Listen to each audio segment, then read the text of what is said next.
Buenas tardes. Bienvenidos a una clase más de óptica. Ahora vamos a continuar con óptica clásica, óptica geométrica, pero vamos a introducir una herramienta matemática distinta. Los principios son los mismos. Vamos a usar los resultados de reflexión, de reflexión, de refracción, los resultados para una superficie esférica, para una lente delgada, una lente gruesa, pero la ventaja con las matrices es que uno puede resolver sistemas ópticos complejos con la ecuación del lente, con la ecuación de un lente delgada, una de lente gruesa. Es fácil calcular lo que va a suceder con una sola superficie, con un solo lente, incluso con dos. Pero si uno le mete de dos para arriba, ya es muy fácil equivocarse. Entonces, ustedes imaginarán que así no es como los ingenieros diseñan los sistemas ópticos complejos que vemos en el mercado, en la industria. Ellos usan algo más fácil, un método más infalible, como es la óptica de matrices. De esto les vamos a platicar para que ustedes ya se dejen de imaginar cómo es que hacen los ingenieros para construir esos sistemas tan complejos, con lentes, con superficies, bueno, aquí no vamos a ver polarizadores, pero bueno, en fin, tienen un montón de elementos ópticos. Vamos a usar la aproximación paraxial, igualmente que hicimos en la sección anterior del curso.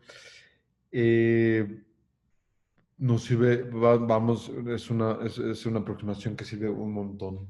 eh, bueno, vamos a seguirle sacando jugo.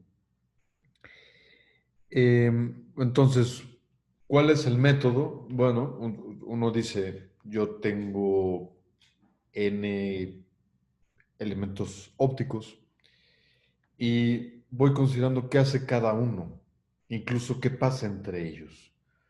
Es importante saber qué pasa entre ellos porque entonces yo puedo saber cuáles son las condiciones de entrada en el siguiente elemento óptico. Entonces, eh, lo que, lo que yo voy a ir haciendo es resolviendo por rebanadas. Aquí les pongo un ejemplo. Ahí tenemos tres lentes, y la idea es decir, bueno, yo, yo, yo tengo sus tres lentes, quiero saber qué pasa, qué le pasa a la imagen del objeto que estoy queriendo proyectar. Pero una vez que ya lo averigüé, yo voy a tener una matriz, una herramienta matemática en la que yo solo me hace falta meterle los parámetros de entrada y me va a escupir qué es lo que sucede a la salida.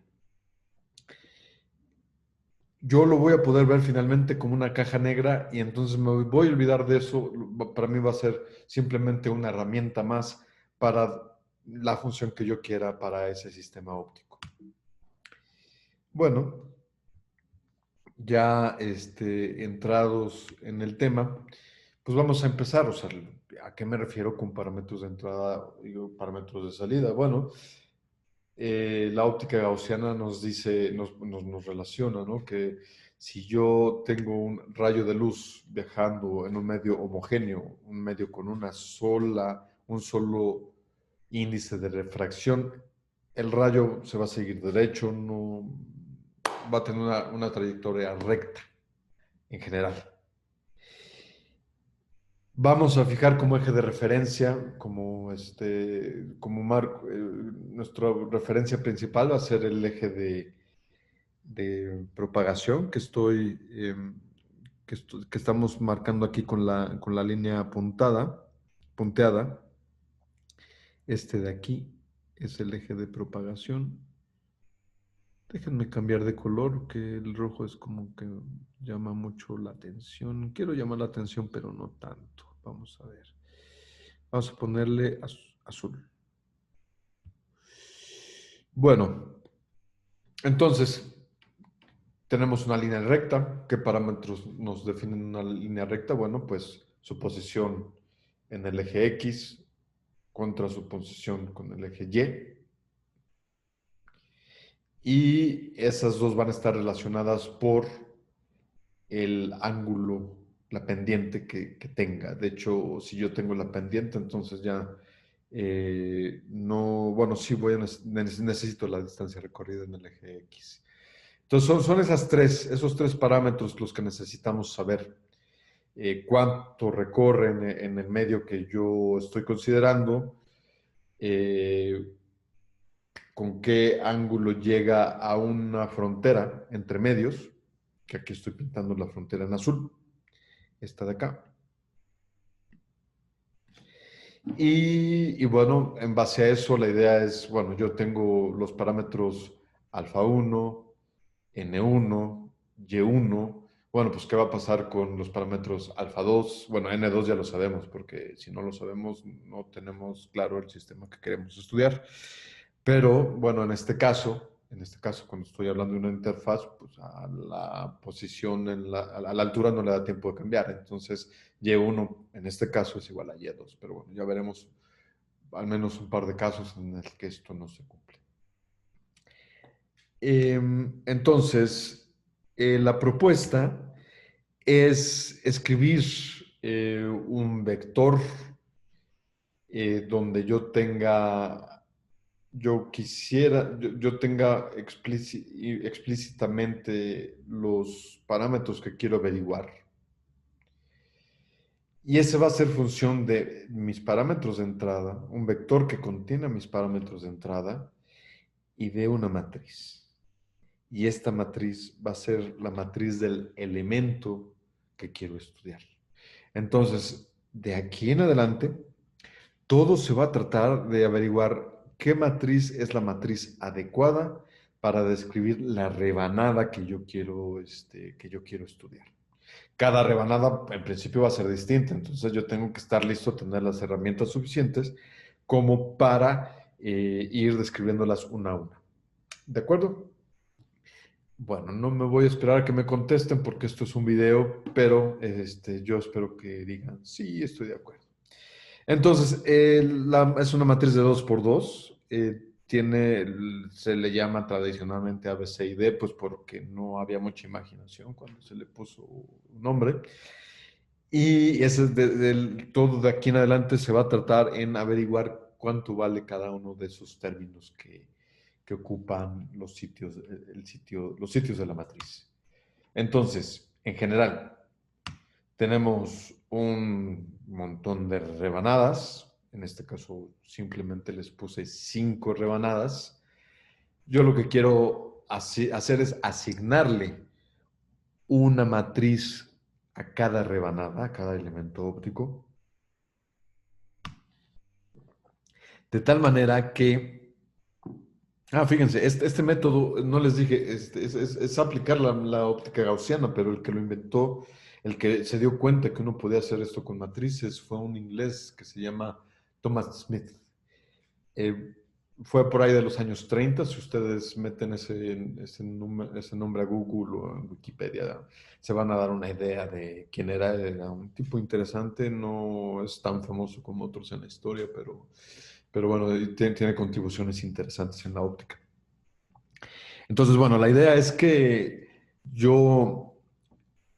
él se dio cuenta, bueno, si yo averiguo la matriz que me describe a cada elemento y después las multiplico de atrás para adelante, como se hace con las matrices, eso quiere decir que si M5 corresponde a mi último elemento, yo la tengo que multiplicar al inicio y al final tengo que poner la matriz que corresponde al elemento primero.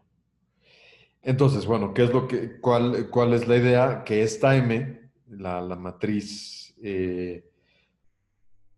producto, es la matriz equivalente a todo el sistema y me puede decir qué ocurre a la salida, porque bueno, aunque yo tenga una serie de elementos, yo siempre voy a tener una salida, una M6.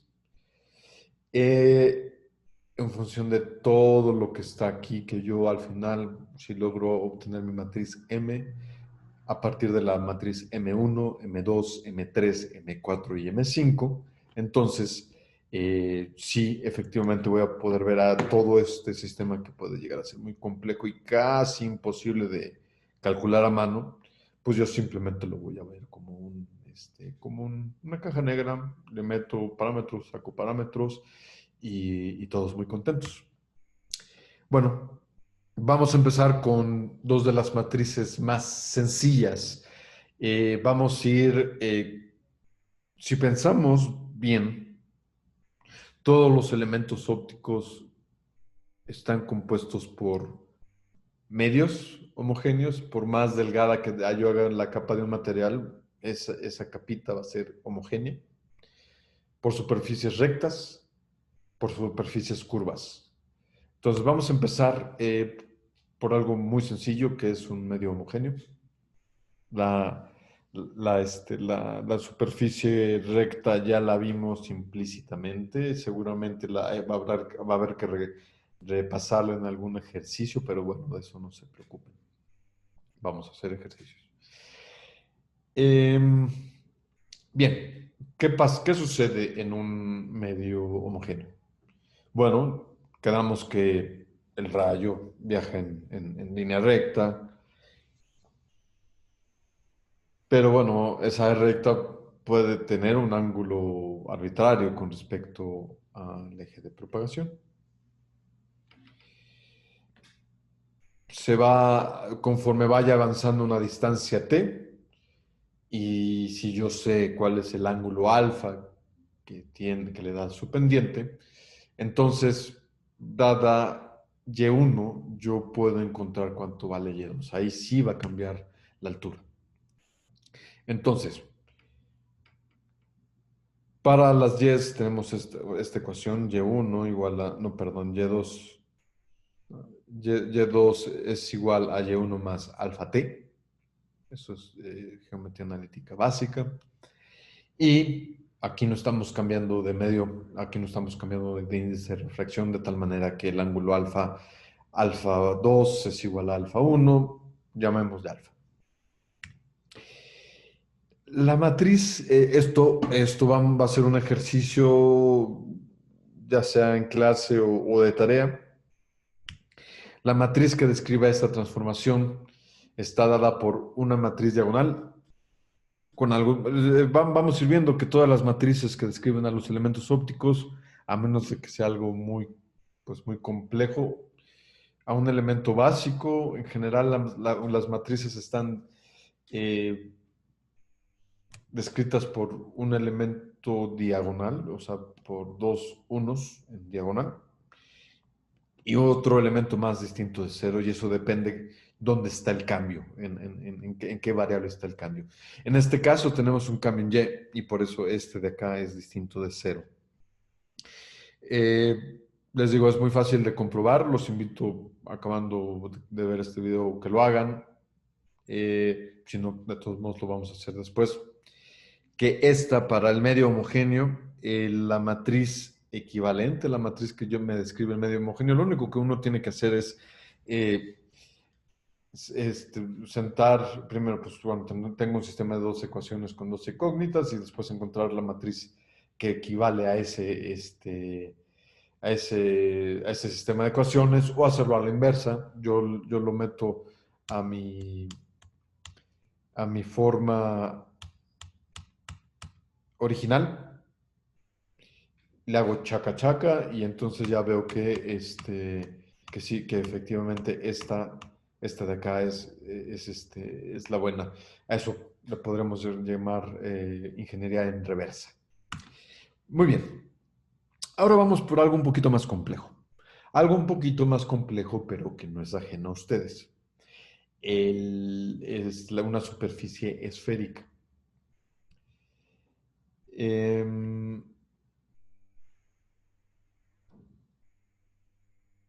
Seguramente ya están familiarizados con este esquema. Yo esperaría que lo hubieran visto por lo menos en un par de clases en el curso, durante el curso. Pero vamos a repasar qué es lo que sucede en el diagrama. Empezamos con un haz que está viajando en el medio con índice de refracción igual a N1, con ángulo alfa 1, y este va a tener va a incidir sobre la superficie esférica. En este caso, no vamos a tener una sola referencia. Aquí, como hay una curvatura que es relevante, además del eje de propagación, vamos a tener al radio de curvatura como referencia. Coincide que es la normal a la superficie, y eso nos facilita usar esta referencia como la ley de Snell, la ley de Snell paraxial. Como es paraxial, cuando se trata de ángulos pequeñitos, el seno del ángulo yo lo puedo considerar como el ángulo mismo, de tal manera que en este caso N1 por teta I es igual a N2 por teta R, ¿no? Yo estoy hablando de este ángulo de acá y de este otro ángulo de acá. Muy bien. De la figura, yo puedo ver trivialmente un par de cosas. Teta I es igual a beta más alfa 1. Teta R es igual a beta más alfa 2. Y el seno de beta, estamos en la aproximación paraxial. Yo lo puedo, bueno, más bien, sí, claro, estamos en la aproximación paraxial. El seno de beta es más o menos igual a beta. De tal manera que Y entre R es igual a seno de beta, y lo considero igual a beta. Estas consideraciones nos van a ayudar a resolver nuestro sistema de dos ecuaciones con dos incógnitas. En este caso, fíjense que como se trata de una superficie, igual que en la superficie plana, no hay tiempo para que el rayo cambie de altura, entonces Y2 es igual a Y1. Esa es nuestra primera ecuación. La segunda ecuación es un poquito más compleja, y esta la saco primero de ver qué vale alfa 2, o sea, la otra ecuación tiene que involucrar a alfa 2 en función de alfa 1, ¿no? Y entonces yo sustituyo ahí lo que vale beta y lo que vale teta R.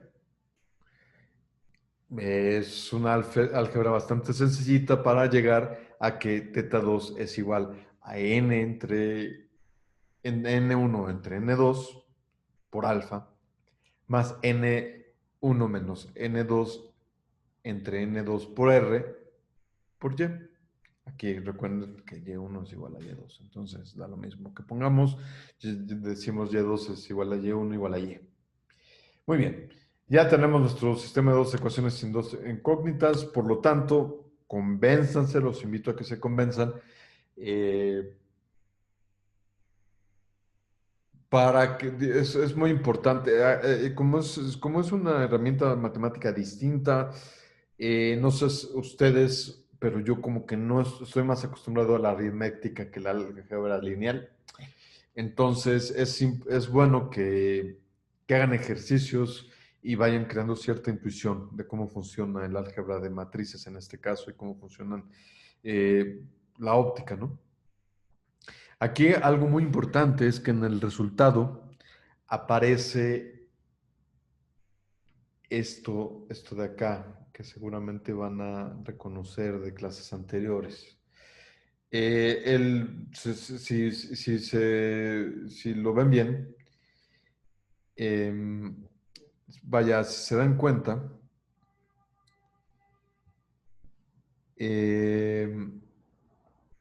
esto de acá, N2 menos N1 entre R, ya es una cantidad que vieron en bueno, cuando vieron superficie, justo esto, ¿no? Y eso seguramente ya lo bautizaron como la potencia de la superficie. Si no se recuerdan, pues no, bueno, les recuerdo ahorita, a esto también se le llama dioptría. para los que usan lentes seguramente es un término muy común. Eh, Depende cuántas dioptrías es que tan cegatón estás. Y fíjense bien, si la dioptría es grande, eso quiere decir que mi radio de curvatura es pequeño. Entonces, quiere decir que mi lente está más cóncavo. Creo que eso tiene sentido porque cuando la gente cuando la gente pues, necesita compensar mucho por sus defectos en la visión, pues uno ve que tiene unas lentes muy gruesotes, ¿no? Eso que sí que tiene un radio de curvatura muy pequeñito. Muy bien. Hasta ahora hemos visto dos superficies. Perdón, dos superficies, ¿no? Vimos dos matrices, la que corresponde al medio homogéneo, u- su diagonal, 1, 1, T, que es la distancia entre N, que es ¿cómo se llama? El índice de refracción. Ojo, vamos a usar las cantidades que están fuera de la diagonal, las cantidades que no son uno, que son los parámetros del sistema, los vamos a usar para etiquetar la matriz. De tal manera que yo inmediatamente me doy cuenta, por ejemplo, en este caso, la etiqueta es el índice de refracción y la distancia. Entonces yo sé que ese es un medio homogéneo. En el otro lado, etiquetamos la de la superficie esférica con los dos índices de refracción y el radio de curvatura. Yo ya sé inmediatamente que se trata de una superficie esférica. Em, o bien yo podría poner su potencia, ¿no? El valor de su potencia, pero creo que uno sabe más, uno se entera de más cosas si le pone los dos índices de refracción y el radio de curvatura. Ahora, la pregunta es, ¿qué otros sistemas podemos construir a partir de estos? Tenemos dos matrices sencillas relativamente de dos casos que ya vimos.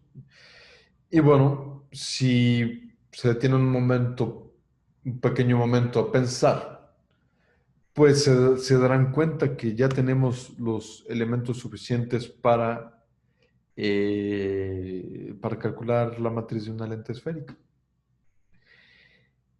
Vamos a establecer cuál es nuestro nuevo sistema. Aquí en este caso, vamos a considerar primero el caso general, aunque sabemos que un lente generalmente está inmerso en un solo medio y generalmente N1 es igual a N3. Imagínense que yo tengo un lente viendo una pecera y entonces sí tengo efectivamente que el índice de refracción 3 es igual al del agua y el otro es el del aire. Hay casos. Hay casos. Para los buzos, por ejemplo, los que hacen fotografía subacuática, esto es importante. Eh, Hay unos lentes así grandotes que uno le atornilla la carcasa para donde mete uno la cámara. Y esos lentes ya son, perdón, esas cúpulas se llaman, ya son lentes. Y de un lado tienen aire y del otro lado tienen el agua. Y así, y uno tiene que tomar en cuenta, si uno quiere diseñar esos lentes, esas cúpulas, entonces tiene que tomar en cuenta este caso general. Bien, ¿qué caracteriza a nuestro sistema? Pues el índice de refracción primero, el segundo y el tercero. Ojo, esto tiende a confundir a la gente. En este caso, sí tengo una distancia que sí varía. Si uno no toma en cuenta que está en la aproximación paraxial, podría confundirse de qué distancia yo tomo en este caso, ¿no? Estamos en la aproximación paraxial, estamos dando por hecho que el vértice de las dos superficies están a lo largo del eje de propagación, por lo tanto, estamos considerando que la distancia es únicamente, no hay otra distancia aquí más que la distancia entre los focos de las superficies. En general, las dos superficies no tienen por qué tener un radio de curvatura distinto. Entonces, vamos a tener un radio de curvatura R1 y otro radio de curvatura igual a R igual a 2. Entonces, ¿qué tenemos? Tenemos primero un recorrido en un medio homogéneo, acá. Después tenemos esta superficie. Y después tenemos otro medio homogéneo y después tenemos otra superficie. O sea, tenemos tres matrices. La que considera el cambio que corresponde a la primera superficie, la que considera el medio homogéneo, entra aquí, no cambia nada hasta que se topa la otra superficie, y la matriz que corresponde a la tercera superficie. Muy bien, entonces, esto pues ya lo aprendimos a calcular, o sea, lo acabamos de ver hace un momento. Vámonos despacito, vámonos con calma y nos amanecemos para que se den cuenta que no les estoy haciendo trampa. Entonces, dijimos que la matriz última iba al principio. Si se dan cuenta, esta tiene la matriz de inicio, tiene la etiqueta N2, N3, R2. Entonces, esta efectivamente considera al cambio de medio de N2 a N3 atravesando una superficie esférica. Luego, yo esperaría que la que le sigue sea la segunda. La segunda le va a tocar en medio en cualquier orden y que corresponda al medio homogéneo. Y sí, efectivamente, esta es la única con esta forma, con la forma de un medio homogéneo, donde T es esta T de acá, la distancia entre el índice de refracción del lente, del material que conforma el lente. Y finalmente, pues bueno, a esta no le queda otra más que ser la matriz inicial, y efectivamente aquí ya solo puedo yo corroborar porque está la diferencia entre los índices de refracción. El segundo tiene que ir primero y el primero tiene que ir después en la resta, y así está. Y yo debo de encontrar el radio de curvatura en el cociente. Yo tengo que encontrar el radio de curvatura correspondiente a la primera superficie, y esa es exactamente igual a R1. Ok, bueno, pues ya estamos seguros de que este es el producto que queremos, pero así no nos es muy útil. Yo lo que quiero es una caja negra, una matriz, que me ayude a hacer una transformación de qué es lo que pasa, qué es, cómo transforma la trayectoria del haz de entrada, mi sistema, de tal manera que establece las nuevas condiciones del de salida. ¿Qué dijimos desde el principio? ¿Cuál era la receta? Pues multiplique usted. Me parece que desde tercer semestre ustedes saben multiplicar matrices de 2 por 2, digo, hasta de más. Así es que esto debe de ser trivial para ustedes. Acuérdense que es que uno empieza de la última hacia el inicio. Entonces, chequenlo si no están convencidos. Esta matriz de aquí es el producto de estas dos. Y después, esta matriz grandota es el producto de la que resultó al multiplicar la segunda y la tercera por la primera. No es difícil comprobarlo, lo pueden hacer en casa sin ningún peligro. Para que comprueben estas cuentas, nada más es cosa de hacer la multiplicación del karateka, ¿no? Y muy bien. Bueno, pero ¿qué nos dice? ¿Qué nos dice? Esto ya es algo bastante más complejo. Ya la diagonal, pues ya no nos nos queda tan claro. Quizás sí uno pueda darse cuenta cuáles son básicas y las otras, ¿no? Pero bueno, ¿qué nos dice? ¿Qué nos dice esto? Em,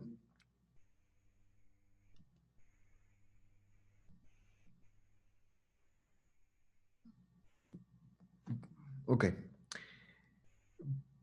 Al rato vamos a ver qué nos establece sobre, sobre cada uno de los elementos de matriz. Definitivamente estos, cuando nosotros querramos reducir aún más nuestros sistemas, esto nos va a ayudar a establecer ciertas condiciones, eso lo vamos a ver más adelante. Pero inmediatamente nosotros podemos hacer una aproximación que les debe de estar así, salte y salte, porque ya la hicieron. Eh, Uno, como tiene aquí el parámetro T, que es el grosor de la lente, pues uno lo puede hacer tender a cero, ¿no? Y si uno lo hace tender a cero, ¿qué es lo que encuentra? ¿Qué es lo que debería de encontrar? Bueno, pues la matriz de la equivalente, la matriz de una lente delgada. Y efectivamente, eso es lo que hicieron también en clases anteriores para encontrar la ecuación de la lente delgada. Pues aquí en este caso es lo mismo. Yo tengo la matriz de la lente gruesa, hago t tender a cero en esa matriz y entonces yo encuentro la matriz de una lente delgada. Aquí déjenme poner, estos son divisiones que no salieron bien. Vamos a completar un poquito eso.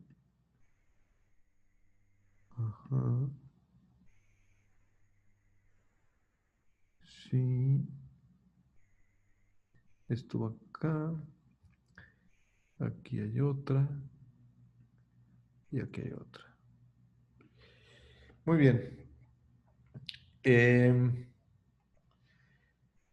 si uno es muy fácil tomar este límite, que eh, si t tiende a cero me mata este término, tengo el 1 acá. Si t tiende a cero me mata todo este lugar, entonces yo tengo un 0 acá.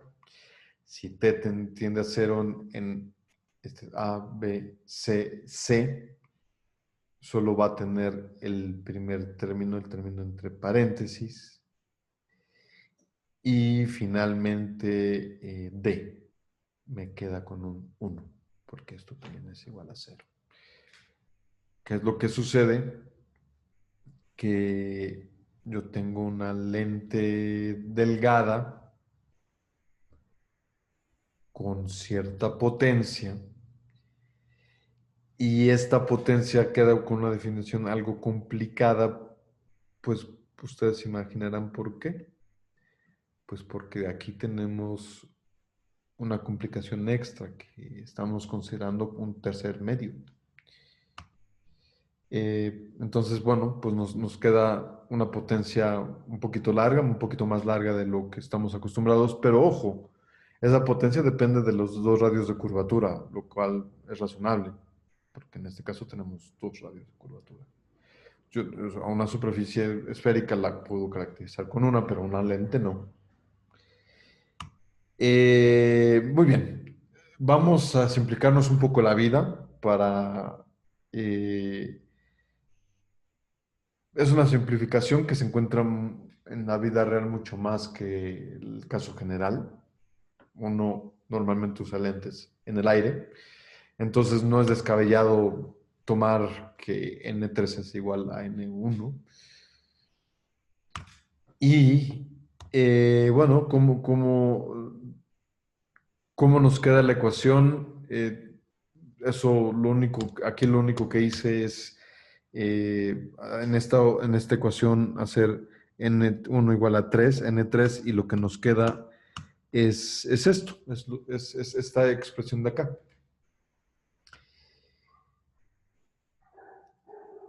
Eso todavía recuerden que es para la lente gruesa. Y para la lente delgada,